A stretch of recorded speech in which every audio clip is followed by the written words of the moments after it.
ನಮಸ್ಕಾರ ವೀಕ್ಷಕರೇ, welcome to ನಮಸ್ತೆ ಇಂಡಿಯಾ ಕುಕಿಂಗ್ ಚಾನಲ್. ಇವತ್ತು ನಮ್ಮ ಚಾನಲ್ನಲ್ಲಿ ಹಳಸಂದೆ ಕಾಳು ಹುಳಿ ಸಾರು ಮಾಡೋದು ಹೇಗೆ ಅನ್ನೋದನ್ನು ನೋಡೋಣ. 125 ಗ್ರಾಂ ನಾಟಿ ಹಳಸಂದೆ ಕಾಳನ್ನು ರಾತ್ರಿನೇ ನೀರಲ್ಲಿ ನೆನೆಸಿಟ್ಟಿದ್ದೀನಿ. 4 ರಿಂದ 5 ಜನರಿಗೆ ಆಗುವಷ್ಟು ಸಾರನ್ನು ಮಾಡ್ತಾ ಇದ್ದೀನಿ. ಕಡಾಯಿನಲ್ಲಿ ಒಂದು ಚಿಕ್ಕ ಸೌಟು ಎಣ್ಣೆಯನ್ನು ಹಾಕಿ ಕಟ್ ಮಾಡಿರುವ ಮೀಡಿಯಂ ಸೈಜ್ನ 1.5 ಈರುಳ್ಳಿ ಹಾಕ್ತಾ ಇದ್ದೀನಿ. ಚಿಕ್ಕ ಸೈಜ್ನ 1.5 ಬೆಳ್ಳುಳ್ಳಿ ಹಾಕಿದ್ದೀನಿ. ಬೆಳ್ಳುಳ್ಳಿ ದೊಡ್ಡದಾಗಿದ್ದರೆ 1 ಹಾಕಿದ್ರೆ ಸಾಕು. ಈರುಳ್ಳಿಯ ಬಣ್ಣ ಬದಲಾಗೋವರೆಗೂ ಇದನ್ನು ಚೆನ್ನಾಗಿ ಬಾಡಿಸ್ಬೇಕು. ದೊಡ್ಡ ಸೈಜ್ನ 2 ನಾಟಿ ಟೊಮೆಟೊವನ್ನು ಕಟ್ ಮಾಡಿ ಹಾಕಿದ್ದೀನಿ. ಇದನ್ನು 1 ನಿಮಿಷ ಬಾಡಿಸ್ಬೇಕು.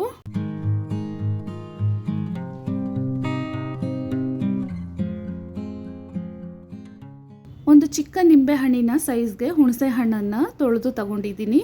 ಇದನ್ನು ಹಾಕ್ತಾ ಇದ್ದೀನಿ. ಇದನ್ನು ಒಂದು ಅರ್ಧ ನಿಮಿಷ ಬಾಡಿಸ್ಬೇಕು. ಇವಾಗಾಗಿದೆ, ಇದನ್ನು ತಣ್ಣಕ್ಕಾಗಕ್ಕಿಡೋಣ. ಬದನೆಕಾಯಿ ಚಿಕ್ಕದಾಗಿರೋದ್ರಿಂದ 4 ತಗೊಂಡಿದ್ದೀನಿ. ಇದನ್ನು ಈ ರೀತಿ ಕಟ್ ಮಾಡ್ಕೊಂಡಿದ್ದೀನಿ. 2 ದೊಡ್ಡ ಆಲೂಗಡ್ಡೆಯ ಸಿಪ್ಪೆಯನ್ನು ತೆಗೆದು ಈ ರೀತಿ ಕಟ್ ಮಾಡಿ ನೀರಲ್ಲಿ ಹಾಕಿಟ್ಟಿದ್ದೀನಿ. ಬದನೆಕಾಯಿ ದೊಡ್ಡದಾಗಿದ್ದರೆ 2 ಹಾಕಿದ್ರೆ ಸಾಕು. ಮಿಕ್ಸಿ ಜಾರ್ನಲ್ಲಿ ಒಂದು ಚಿಕ್ಕ ತೆಂಗಿನಕಾಯಿಯ 1/4 ಭಾಗದಷ್ಟು ತಗೊಂಡಿದ್ದೀನಿ. ಅದ್ರ ಜೊತೆಗೆ 1 ಮುಷ್ಟಿಯಷ್ಟು ಕೊತ್ತಂಬರಿ ಸೊಪ್ಪನ್ನು ಹಾಕಿ ನೀರನ್ನು ಸೇರಿಸದೆ 1 ರೌಂಡ್ ಸುತ್ತಿಸ್ಕೊಳ್ತಾ ಇದ್ದೀನಿ. ಹುರಿದಿರುವ ಮಸಾಲೆಯನ್ನು ಸೇರಿಸಿ ಸ್ವಲ್ಪ ನೀರನ್ನು ಹಾಕಿ ನುಣ್ಣಕ್ಕೆ ರುಬ್ಕೊಳ್ತಾ ಇದ್ದೀನಿ. ಕುಕ್ಕರ್ನಲ್ಲಿ ಅರ್ಧ ಕಪ್ಪಷ್ಟು ಎಣ್ಣೆಯನ್ನು ಹಾಕ್ತಾ ಇದ್ದೀನಿ. ಅಂದಾಜಿಗೆ 100 ರಿಂದ 125 ml ಅಷ್ಟಿದೆ. ಎಣ್ಣೆ ಬಿಸಿ ಆದಮೇಲೆ 1 ಸ್ಪೂನ್ ಸಾಸಿವೆ ಸಿಡಿದಾದ್ಮೇಲೆ ಅರ್ಧ ಸ್ಪೂನ್ ಜೀರಿಗೆ, ಇದರಲ್ಲಿ 1/4 ಸ್ಪೂನ್ಗಿಂತ ಕಡಿಮೆ ಮೆಂತ್ಯ ಕಾಳನ್ನು ಹಾಕ್ತಾ ಇದ್ದೀನಿ. ಮೆಂತ್ಯ ಕಾಳನ್ನು ಹಾಕಿದ ತಕ್ಷಣನೇ 1 ಕಡ್ಡಿ ಕರಿಬೇವಿನ ಸೊಪ್ಪು, ಕಟ್ ಮಾಡಿರುವ ಅರ್ಧ ಈರುಳ್ಳಿಯನ್ನು ಹಾಕಿ ಕಂದು ಬಣ್ಣ ಬರೋವರೆಗೂ ಇದನ್ನು ಬಾಡಿಸ್ಕೊಬೇಕು.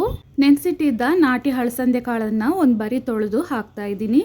ಇದರಲ್ಲಿನೇ ಆಲೂಗಡ್ಡೆ, ಬದನೆಕಾಯಿ, ರುಚಿಗೆ ತಕ್ಕಷ್ಟು ಕಲ್ಲುಪ್ಪು, 1/4 ಸ್ಪೂನ್ ಅರಿಶಿಣದ ಪುಡಿ, 3 ಸ್ಪೂನ್ ಫುಲ್ಲಾಗಿ ಅಚ್ಚ ಖಾರದ ಪುಡಿ ಮತ್ತು ಧನಿಯಾ ಪುಡಿಯ ಮಿಶ್ರಣವನ್ನು ಹಾಕ್ತಾ ಇದ್ದೀನಿ. ಅಂದರೆ ಅಚ್ಚ ಖಾರದ ಪುಡಿ ಮತ್ತು ಧನಿಯಾ ಪುಡಿಯನ್ನು ಸರಿ ಪ್ರಮಾಣದಲ್ಲಿ ತಗೊಂಡು ಮಿಕ್ಸ್ ಮಾಡಿ ಇಟ್ಕೊಂಡಿರ್ತೀನಿ. ಇದನ್ನೇ ಸಾರಿಗೆ ಬಳಸ್ತೀನಿ.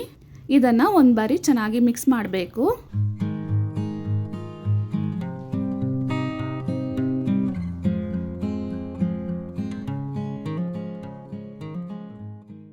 ಇವಾಗ ರುಬ್ಬಿರುವ ಮಸಾಲೆಯನ್ನು ಹಾಕ್ತಾ ಇದ್ದೀನಿ.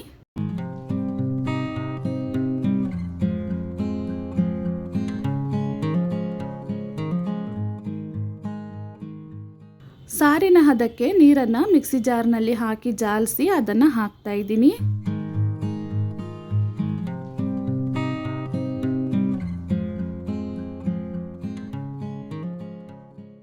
ಇನ್ನೊಂಚೂರು ನೀರನ್ನು ಹಾಕ್ತಾ ಇದ್ದೀನಿ. ಯಾಕಂದರೆ ವಿಜಿಲ್ ಆಗಿ ತಣ್ಣಕ್ಕಾದ್ಮೇಲೆ ಸಾರು ಇನ್ನೂ ಗಟ್ಟಿಯಾಗತ್ತೆ. ಇವಾಗ ಕುಕ್ಕರ್ನ ಮುಚ್ಚಳವನ್ನು ಹಾಕಿ ವಿಜಿಲಿಟ್ಟು ಇದನ್ನು ಸಾಫ್ಟಾಗಿ ಬೇಯಿಸ್ಕೊಳ್ತೀನಿ. ನಾನು 5 ಲೀಟರ್ನ ಕುಕ್ಕರ್ನಲ್ಲಿ 3 ವಿಜಿಲಿಟ್ಟು ಇದನ್ನು ಬೇಯಿಸ್ಕೊಂಡಿದ್ದೀನಿ. ನೀವು ನಿಮ್ಮ ಕುಕ್ಕರ್ನ ಕೆಪಾಸಿಟಿಗೆ ತಕ್ಕಂಗೆ ವಿಜಿಲಿಟ್ಟು ಬೇಯಿಸ್ಕೊಳ್ಳಿ. ವಿಜಿಲಾಗಿ ಇವಾಗ ತಣ್ಣಕ್ಕಾಗಿದೆ. ಸಾರನ್ನು ಚೆನ್ನಾಗಿ ಮಿಕ್ಸ್ ಮಾಡ್ಕೊಳ್ಳೋಣ.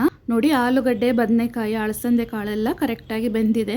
ನಿಮಗೆ ಎಣ್ಣೆ ಜಾಸ್ತಿ ಇದೆ ಅನಿಸ್ಬೋದು. ಸಾರು ಗಟ್ಟಿ ಆದಮೇಲೆ ಅದೆಲ್ಲ ಸರಿ ಹೋಗುತ್ತೆ. ಈ ಸಾರನ್ನು ಮುದ್ದೆ ಜೊತೆಗೆ, ಬಿಳಿ ಅನ್ನದ ಜೊತೆಗೆ, ಇಡ್ಲಿ, ದೋಸೆ, ಚಪಾತಿ ಯಾವುದ್ರ ಜೊತೆಗಾದರೂ ತಿನ್ಬೋದು. ತುಂಬಾ ರುಚಿಯಾಗಿರುತ್ತೆ. ವೀಕ್ಷಕರೇ, ಈ ವಿಡಿಯೋ ನಿಮಗೆ ಇಷ್ಟ ಆಗಿದ್ದರೆ ನಮ್ಮ ಚಾನಲನ್ನು ಲೈಕ್ ಮತ್ತು ಸಬ್ಸ್ಕ್ರೈಬ್ ಮಾಡಿ. ಧನ್ಯವಾದಗಳು.